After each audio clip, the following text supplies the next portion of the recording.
विधेयक पर चर्चा हो तो सबको मौका दूंगा। अभी 0 ओवर पर माननीय के मैं इस पर अपनी व्यवस्था देता हूं। माननीय सदस्यगण श्री NK प्रेमचंद्रन जी ने जो प्रश्न उठाया है वक्फ संशोधन विधेयक 2025 पर संयुक्त समिति में विधेयक कुछ खंड जोड़ दिए गए जो विधेयक के दायरे से बाहर है।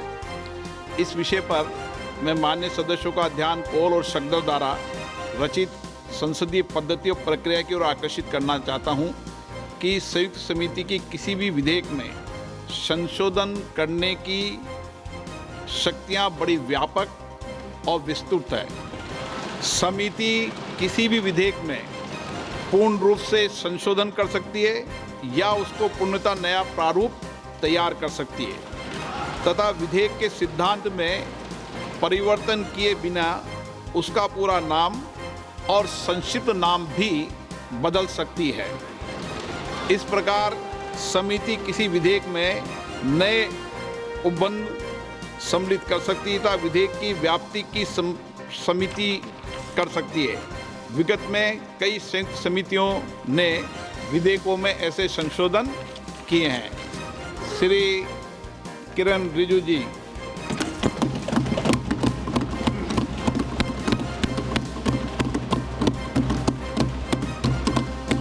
Honorable Speaker, sir, I rise to move the motion for consideration of the Waqf Amendment Bill 2025 and Mussalman Waqf Repeal Bill 2024.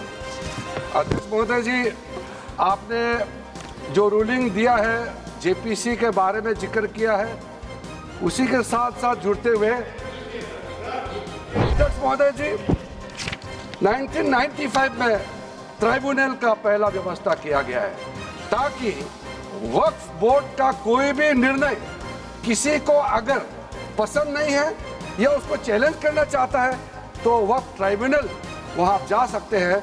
उसका प्रावधान पहले बार हुए हैं और उस समय यह भी फैसला हुआ कि 5 लाख से ज्यादा आमदनी किसी वक्फ प्रॉपर्टी में है उसके लिए सरकार एग्जीक्यूटिव ऑफिसर्स अपॉइंट किया जाएगा।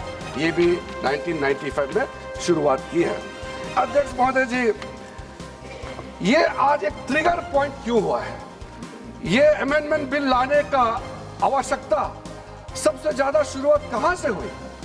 मैं संक्षेप में बताना चाहता हूं। 2013 में 2014 में हम सब चुनाव में गए और चुनाव में जाने से पहले 2013 में कुछ कदम ऐसे उठाए गए हैं जो आप सुन करके आप सदस्य के रूप में भी और इस देश का नागरिक होने के कारण आपके दिमाग में यह बात जरूर सवाल उठेगा कि ऐसा कदम क्यों उठाया गया है।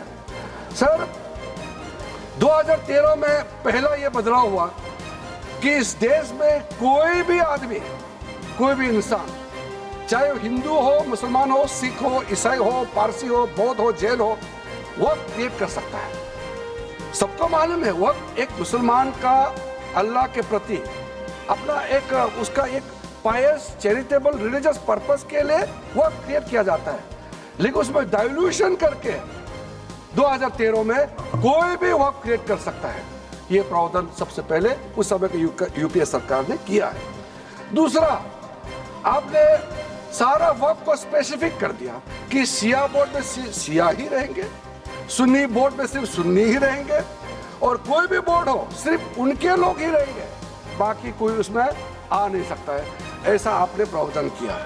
तीसरा, 2008, सर आप शांति से सुनने के बाद आप जो भी पूछेंगे हमारे रिप्लाई तो आएंगे ही। सर, डिबेट का आखिरी में है, मेरा फिर से रिप्लाई होगा।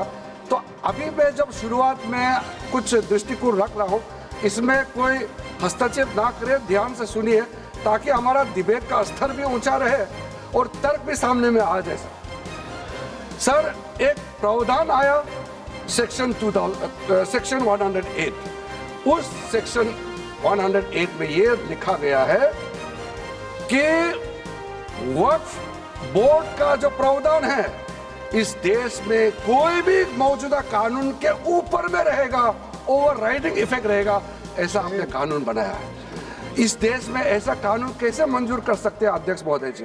Please subscribe to the channel and download the Politicos app from the links in the description.